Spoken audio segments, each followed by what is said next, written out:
मध्य पूर्व, जहां दशकों से तनाव सुलग रहा था, लेकिन फरवरी 2026 में एक ऐसी चिंगारी भड़की जिसने पूरी दुनिया को हिला दिया।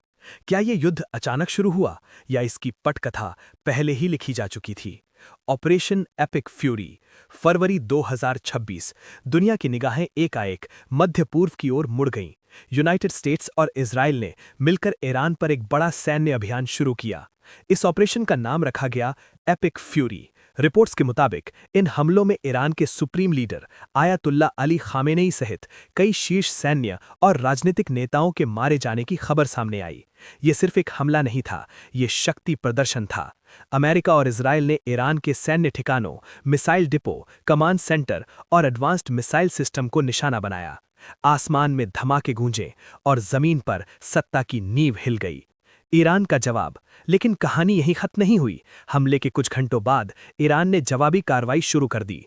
लंबी दूरी की मिसाइलें, घातक ड्रोन और सीधे इजराइल तथा अमेरिकी ठिकानों की ओर निशाना। इजराइल के कई शहरों में सायरन बजने लगे। लोग बंकरों की ओर भागे। आसमान में इंटरसेप्टर मिसाइलें चमकीं। ईरानी नेतृत्व ने ऐलान किया, खामेनेई की हत्या का बदला लेना हमारा कानूनी और नैतिक कर्तव्य है। तनाव अब बदले की आग में बदल चुका था। युद्ध का फैलाव। ये संघर्ष सिर्फ 3 देशों तक सीमित नहीं रहा। ईरान समर्थित संगठन हेजबुल्ला ने लेबनान से इजराइल की ओर मिसाइलें दागीं। इसके जवाब में इजराइल ने लेबनान में जवाबी हमले किए। सीमाएं धुंधली हो रही थीं, मोर्चे बढ़ते जा रहे थे। सऊदी अरब, कुवैत और कतर जैसे देशों में भी राजनीतिक हलचल तेज हो गई। कूटनीतिक बयान, आपात बैठकें और तेल मजार में भारी उथल-पुथल। आम लोग, सबसे बड़ी कीमत। युद्ध सिर्फ सैन्य ठिकानों पर नहीं रुकता। रिपोर्ट्स में दावा किया गया कि ईरान में एक प्राथमिक विद्यालय भी हमले की चपेट में आया, जिसमें दर्जनों बच्चों की मौत की खबर सामने आई। सवाल उठने लगे, क्या यह सिर्फ सैन्य टकराव है या इंसानियत भी इसकी कीमत चुका रही है? शहरों में अंधेरा, अस्पतालों में भीड़ और परिवारों में मातम। वैश्विक असर। इस संघर्ष का असर सीमाओं से बहुत आगे तक पहुंचा। तेल की कीमतों में उछाल, शिपिंग रूट्स पर खतरा, वैश्विक शेयर बाजार में गिरावट।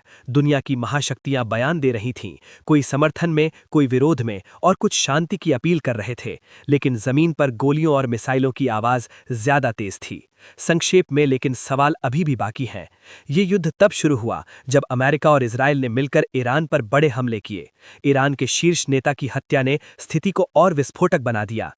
जवाबी हमलों ने पूरे क्षेत्र को युद्ध की आग में झोंक दिया। अब तक हजारों लोगों की मौत और भारी तबाही की खबरें सामने आ चुकी हैं। कई देश प्रत्यक्ष या अप्रत्यक्ष रूप से इसमें शामिल हो चुके हैं। लेकिन सबसे बड़ा सवाल अब भी कायम है, क्या ये संघर्ष यहीं रुकेगा या ये तीसरे विश्व युद्ध की आहट है? मध्य पूर्व की रेत पर इतिहास बार बार लिखा गया है, लेकिन इस बार क्या लिखा जाएगा? शांति या फिर एक लंबा अंधेरा अध्याय?